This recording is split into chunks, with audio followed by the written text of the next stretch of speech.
Hi, Cooper Clever 1972, back with another video. This one we're going to focus on Francis Ford Coppola. I have, let's see, four of his movies and a documentary about one of his movies. So let's get to the first one. This is a box set. Features, oh wait a minute, five of his movies. I forgot there's three in here. And that's The Godfather, the Coppola restoration. I did have these on video cassette, but I feel these are important movies, and I think the information, the special features, and the commentaries on these would be fantastic. So that's why I bought them. Nothing really there, just a disc, no picture or anything. I'm gonna read this. The original classic, as never seen before, regarded as one of the best American films ever by the American Film Institute, Francis Ford Coppola's epic masterpiece features Marlon Brando in his Oscar-winning role as the patriarch of the Corleone family. The Godfather is a violent and chilling portrait of the Sicilian family's struggle to stay in power in a post-war America of corruption, deceit, and betrayal. Coppola begins his legendary trilogy, masterfully balancing the story of the Corleone's family life and the ugly crime business in which they are engaged. Based on Mario Puzo's best-selling novel and featuring career-making performances by Al Pacino, James Caan, and Robert Duvall, this searing and brilliant film garnered 10 Academy Award nominations and won 3, including Best Picture of '72. So, got beginning scene there. Michael shooting the police, the Sterling Hayden and police guy and the mafia guy. The wedding picture. I don't know what that. It's Robert Duvall there, I think, talking on the phone. And the all new 5.1 digital surround sound and featuring the original provocative director's commentary. So next up we have the second part to The Godfather, Godfather Part 2. The saga continues as never seen before, and what is undeniably one of the best sequels ever made. Francis Ford Coppola continues his epic Godfather trilogy with a saga of 2 generations of power within the Corleone family. Coppola, working once again with the author Mario Puzo, crafts 2 interwoven stories that work as both prequel and sequel to the original. One shows the humble Sicilian beginnings and New York rise of a young Don Vito, now played in an Oscar-winning performance for Best Supporting Actor by Robert De Niro. The other shows the ascent of Michael, Al Pacino, as the new Don, reassembling many of the cast members who helped make The Godfather. Coppola has produced a movie of staggering magnitude and vision. The film received 11 Academy Award nominations, winning 6, including Best Picture of 1974. So, and you got Michael there.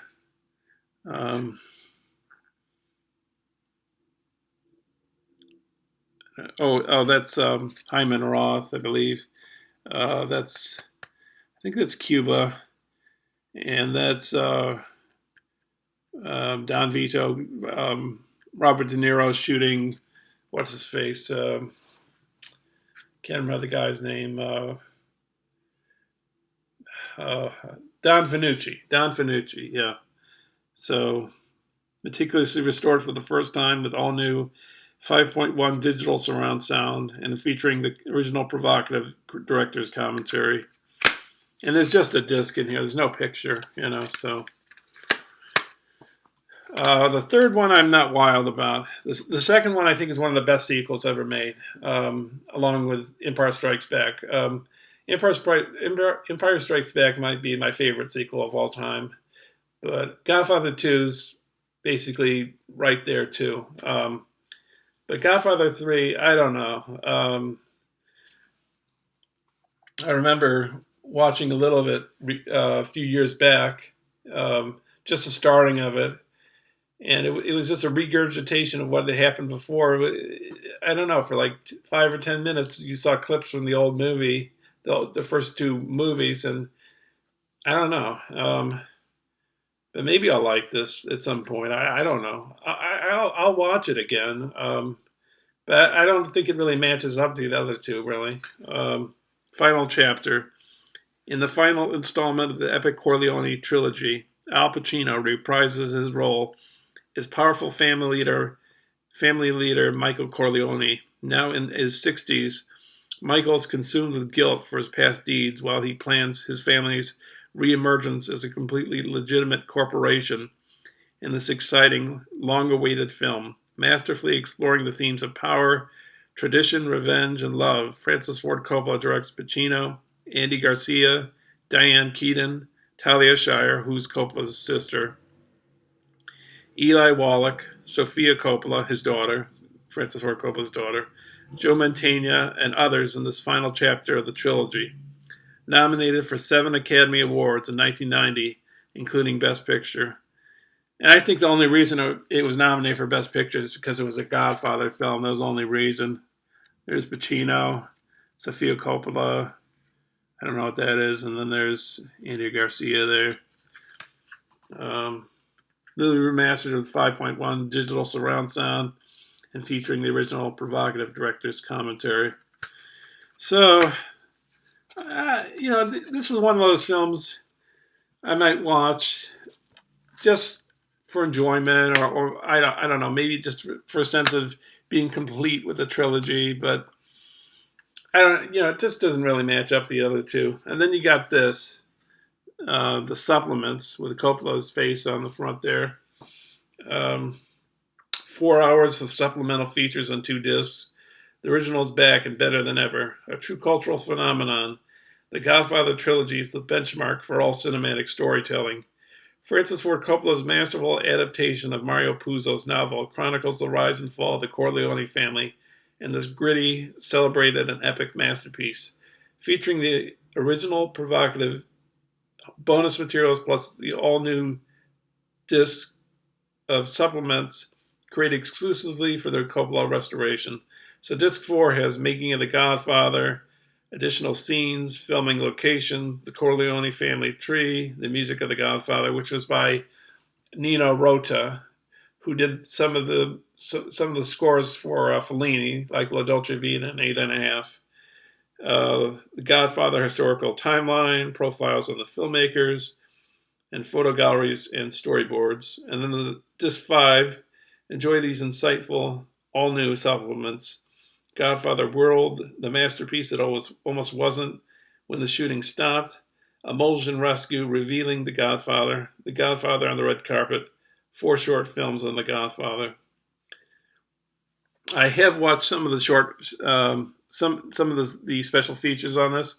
There are people that celebrities that recite lines from The Godfather, like Richard Belzer, who was on that show. What was that show called? I can't remember what the show was called. If you know, just put it down there. And then, of course, on The Sopranos, if you remember, they would recite lines from The Godfather. For me, The Godfather is the ultimate mafia movie. There are other good mafia films. There's Goodfellas. There's Untouchables is not too bad too, I think. And Scarface, even though I haven't seen the original Howard Hawks Scarface. I'm talking about the Scarface with Al Pacino. Even though some of that is kind of not great, I still enjoy that film a lot. I like that film. I do have that film. I will be showing that later on. And I do have the original Howard Hawks one with Paul Muni. I haven't watched that one yet. I hear that's a very good one. I think that film was made before the Hayes Production Office, the Catholic Defamation League. Before they started censoring films. So that's The Godfather for you.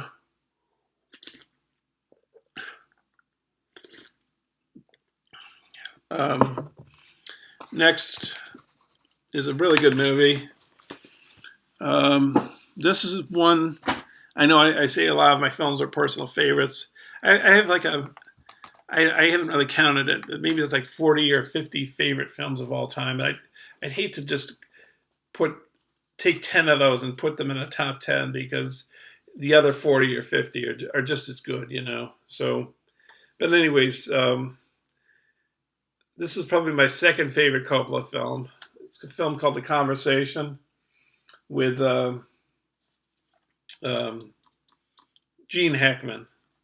Francis Ford Coppola's provoking mystery drama explores the morality of privacy and stars Gene Hackman as Harry Call, expert surveillance man.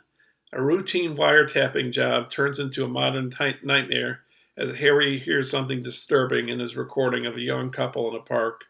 He begins to worry about what the tape may be used for and becomes involved in a maze of secrecy and murder. Set in San Francisco, the film also features Cindy Williams, who was in Laverne and Shirley from the 70s, or maybe it was in the 80s too. Harrison Ford, one of his, I believe it's one of his earliest roles. I've only seen parts of American Graffiti, but I know he was in American Graffiti as well. So this is this is when he is just starting out, you know, Harrison Ford. And Frederick Forrest, who would appear in another one of my favorite Coppola movies. Nominated for Best Picture 74. The Conversation was made between Godfather 1 and 2. So, another interesting fact about this film, the Godfather movies, the first two, was there was an actor. His name was John Cazale. He played Fredo in the Godfather series. And he's in this movie. He was in The Deer Hunter. I think he was in another movie. But he was only in a handful of movies. And he died of something. I don't know if it was cancer. I think it was cancer. But this is just a book that came with it. I didn't really look at this. Just films. Anyways, every film he appeared in, he was nominated too, I think, for acting as well in the films. Some of them, or at least. Every film he was in was nominated for Best Picture. So, you know, The Deer Hunter, The Conversation, The Two Godfathers. I think he was in one or two other movies. I think he was in, oh no, Meryl Streep was in The Deer Hunter, I remember now. But John Cazale was in like 5 movies. Like all the movies he ever was in, all were up for Best Picture. Just interesting anecdote for you. If that's wrong, if I'm wrong about that, just comment down below. But I think that's the case.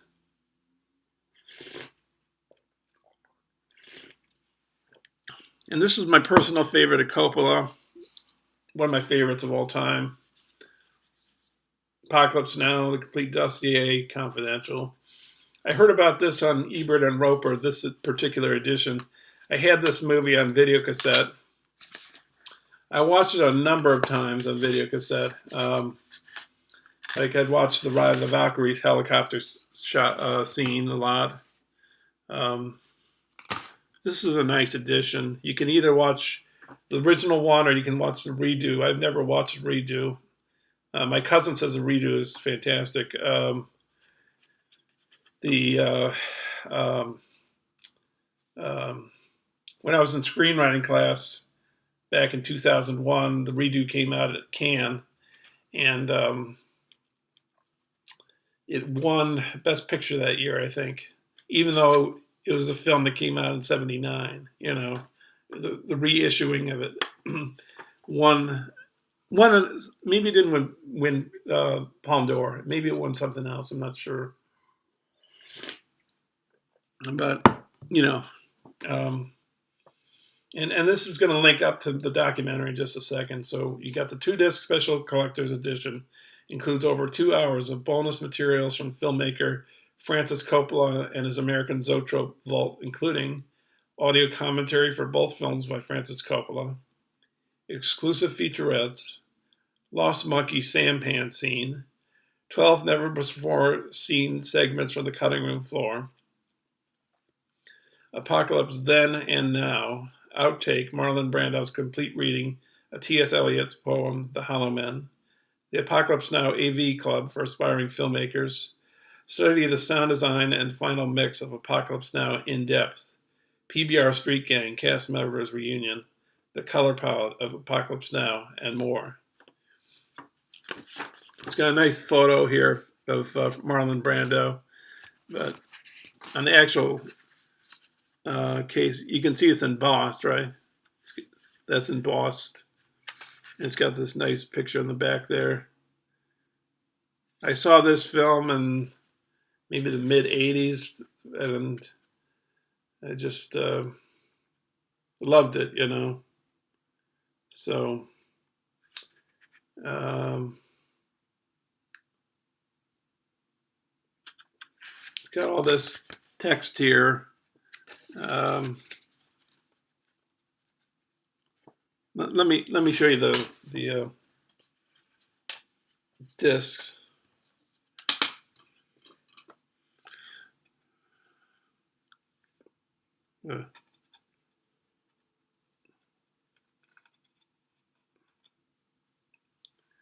So Act 1.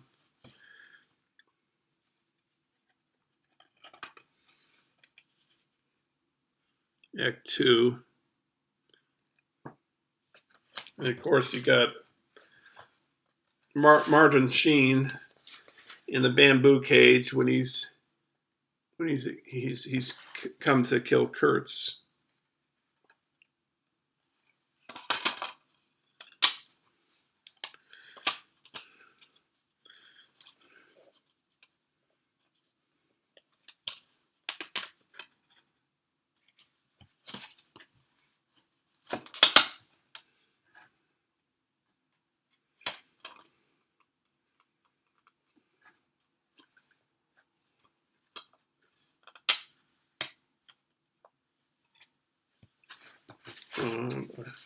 Sorry, holding you up here.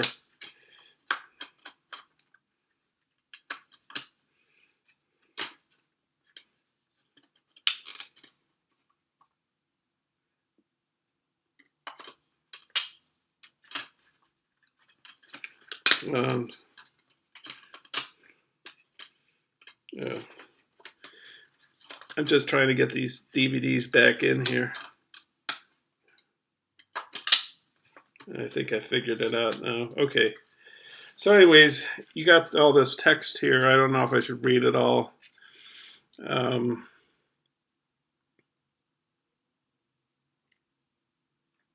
I'll read a tiny bit. Coppola recounts the obstacles he faced during the original film's production while describing the definitive version issued in 2001, a film closer to the one Coppola had originally envisioned. Both films include audio commentary by the celebrated director. So, I'm just fast forwarding over some of this.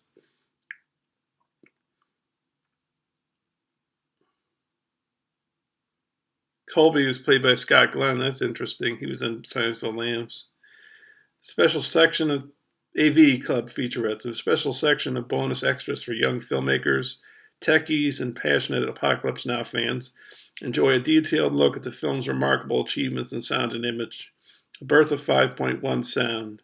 Apocalypse Now was the first advertised feature film to use the then new 6-channel stereo surround process pioneered by Dolby Laboratories and the filmmakers at Zoetrope. The film won the Oscar for Best Sound. A brief history of film sound is presented. Ghost Helicopter Flyover, an audio demonstration of the three-dimensional stereo surround effects used in the film. The synthesizer soundtrack by Bob Moog. I thought it was Moog, but I was on YouTube and I found out I think it's pronounced Moog. An in-depth article by the late inventor of the Moog synthesizer and renowned electronic music pioneer from the January 1980 issue of Contemporary Keyboard magazine that spotlights Apocalypse Apocalypse Now's groundbreaking Oscar-nominated synthesized score, technical facts, 6 of the most frequently asked questions about the film with answers. I didn't notice this. There's some text at the bottom here, some lines from the film. Never get out of the boat. Absolutely goddamn right. Unless you were going all the way. Which is in reference to the tiger that attacks Frederick Forrest's character, Chef, and Marlon Sheen's character, Willard. I guess I'll read a little bit of this. Post-production of Apocalypse Now. Much has been said about Francis Coppola's tortured cinematic undertaking amidst disasters both natural and personal, but also consider the incredible, less publicized 3-year journey of post-production. These 4 featurettes cover the fascinating stories of editing music and sound through the eyes and ears of Coppola and his team of artists and technicians, show the collaboration of star Martin Sheen, writers John Milius and Michael Hare, and drummer Mickey Hart of the Grateful Dead, chronicled on film by Eleanor Coppola and her team, and culminate in the amazing final sound mix that took over 9 months to complete in the tiny basement studio of Coppola's San Francisco headquarters. 1 million feet of film, the editing of Apocalypse Now, and the music of Apocalypse Now. Heard any good movies lately? The sound design of Apocalypse Now, the final mix. Apocalypse Then and Now, Cannes Film Festival Way, 2001. Coppola presents this new, longer version of Apocalypse Now to the Cannes Film Festival, exactly 21 years after he showed his first version of the Palais Croisset as a work in progress in 1979. The film was a triumph on both occasions, winning the Palme d'Or in 1979, and then garnering an 8-minute standing ovation at the Palais des Festivals when Redo was shown in 2001. Coppola reflects on the reaction to the film, both the time of its original release and today, while longtime Coppola collaborator, editor, and sound guru Walter Murch, whom I've met, and I have some autographs of his I'll show you at some point, discusses a recutting of a film that took nearly 3 years, 1977 to 1979, to edit the first time around. PBR Street Gang, the crew of the Navy patrol boat Street Gang, gathers in the summer of 2001 to celebrate the launch of Apocalypse Now Redo. Join Albert Hall, the chief, Frederick Forrest, chef, Sam Bottoms, Lance Johnson, the surfer, and Lawrence Fishburne, Mr. Clean, as they reminisce about the making of Apocalypse Now. 24 years earlier, this group of young actors, including then 14-year-old Fishburne, became inseparable during the weeks of Los Angeles rehearsals Coppola had organized in preparation for the storied 238-day shoot in the Philippines. The color palette of Apocalypse Now, cinematographer Vittorio Storaro, one of the greatest, and he did The Conformist and what's the other movie? Last Emperor. Conformist and Last Emperor for Bertolucci. And another really good film, it's not one of my personal favorites, Conformist and Last Emperor are 2 of my personal favorites of all time. I'd pick The Conformist over Last Emperor as far as Bertolucci goes, as personal favorite, but I still love Last Emperor quite a bit. But he also did 1900, and that's beautiful cinematography as well. But anyways, Vittorio Storaro was determined to make the 2001 release prints of the expanded film as vivid and beautiful as he had envisioned when he photographed the film 25 years earlier, winning an Oscar for Best Cinematography. Coppola and Storaro discussed a revived dye printing process that was used to make all prints for the North American release and emphasized the importance of preserving our aging film legacy. Redo marker. when this special DVD feature is turned on by the viewer, an on-screen icon will appear only during footage that was added to make the 2001 version called Apocalypse Now redo. So, this is an excellent movie. I like it because it's sort of like a stream of consciousness type movie. I mean, you know, The Godfather is a great movie. It's a milestone in cinema history. Great story, great acting. But personally, I like Apocalypse Now way better. And as far as favorite films go, conversation, and more importantly, Apocalypse Now being my personal favorite, are my favorites, are two of my favorites of all time. The Godfather, I like. It's an enjoyable movie. I like it. It's a good movie.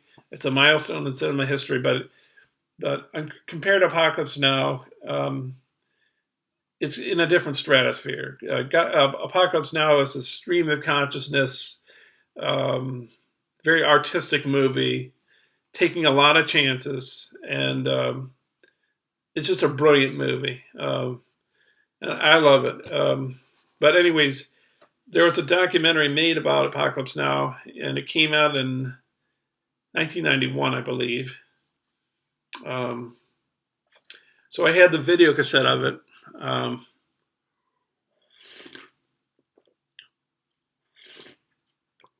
I recommend this documentary to anybody who wants to make movies, and to realize that, you know, if you want to make movies, you feel discouraged, and you think, you know, I can never make a movie or whatever, just watch this movie, and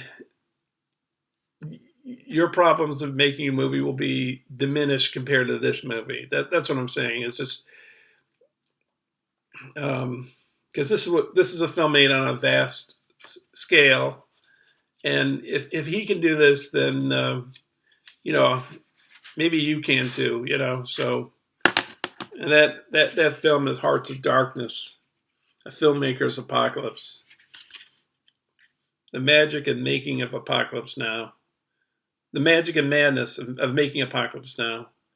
The most engrossing, most revealing film about the making of a movie ever produced. Hal Hinson, The Washington Post. I might say this is my favorite documentary of all time. I think it is. I think I'd say that because I'm into movie making, and I don't know if I've written a few feature-length scripts, and back in the 90s, and I wrote a treatment that I put on YouTube with a storyboard, Google's photo storyboard with sound and sound effects and music, and did voiceover narration to tell what was happening. And you know, but this film gives you a lot of inspiration. That's what I'm saying. So, anyways, here, let me read this to you. Hearts of Darkness, a filmmaker's apocalypse. For the first time on DVD, this deluxe edition includes an all-new audio commentary featuring Francis and Eleanor Coppola. Filming was scheduled to last 16 weeks. 1 year later, it was far from over. In 1979, Francis Ford Coppola shook the film world with Apocalypse Now, a harrowing odyssey through the ravaged landscape of the Vietnam War. Nearly 30 years later, the journey resumes with Hearts of Darkness, a riveting chronicle of the turbulent making of Apocalypse Now. Through on-the-set footage filmed by Coppola's wife, Eleanor, and more recent interviews with the film's cast and crew, Hearts of Darkness is a fantastic history of a movie beset by physical and personal upheavals. The complete destruction of the film sets by hurricane, the heart attack of leading man Martin Sheen, the director's own admission that he has no idea of how the movie will end. Sort of sounds like 8.5, right? Hearts of Darkness is an unforgettable, unflinchingly honest account of a landmark film that was a miracle in the making. And then it has this bonus movie, Coda, 30 years later, a brand new documentary seen here for the first time. Eleanor Coppola rejoins her husband as he directs his first new feature film in 10 years, Youth Without Youth. Coda reveals an older Francis Coppola as he approaches independent guerrilla filmmaking in a youthful way with his small crew shooting in Romania, making a self-financed personal film completely outside of studio control. And that's sort of a harbinger, because that particular part of the movie, well, it didn't come on the video cassette. That came with the DVD, you know, a decade or so later after the video cassette was released. So because in the movie Hearts of Darkness, he talks about one day a fat girl from Ohio.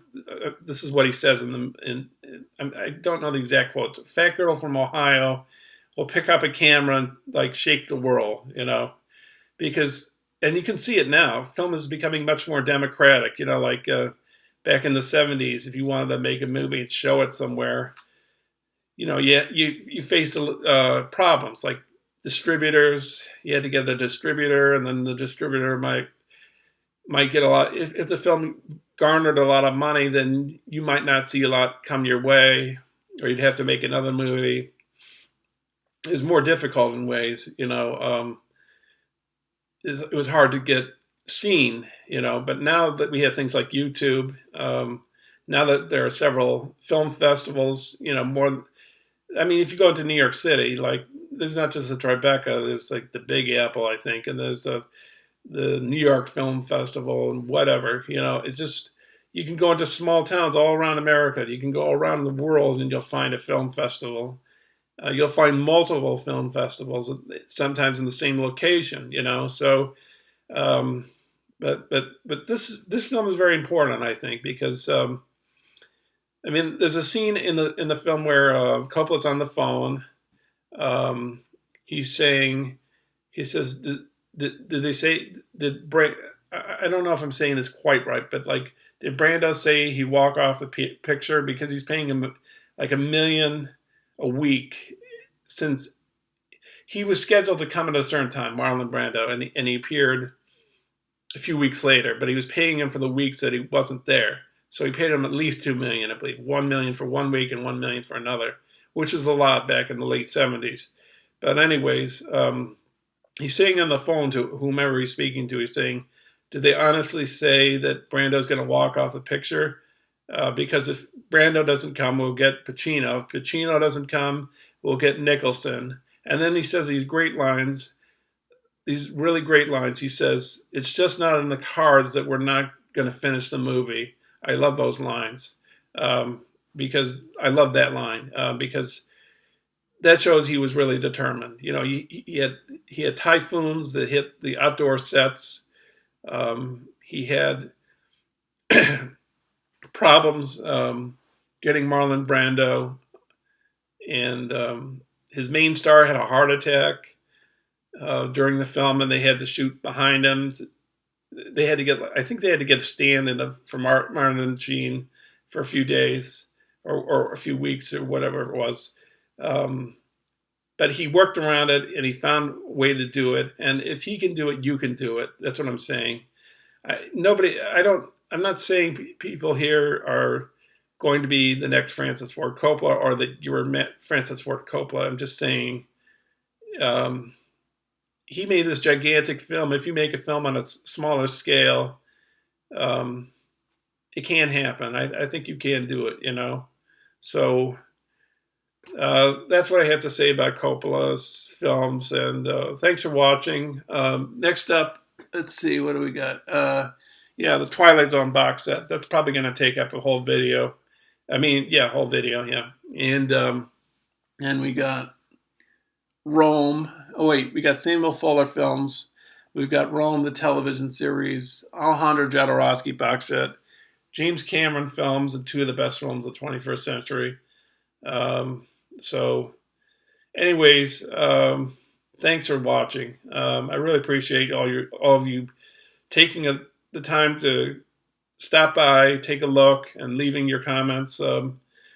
Thanks a lot. I really appreciate the support, and I'll see you soon, and thanks for watching.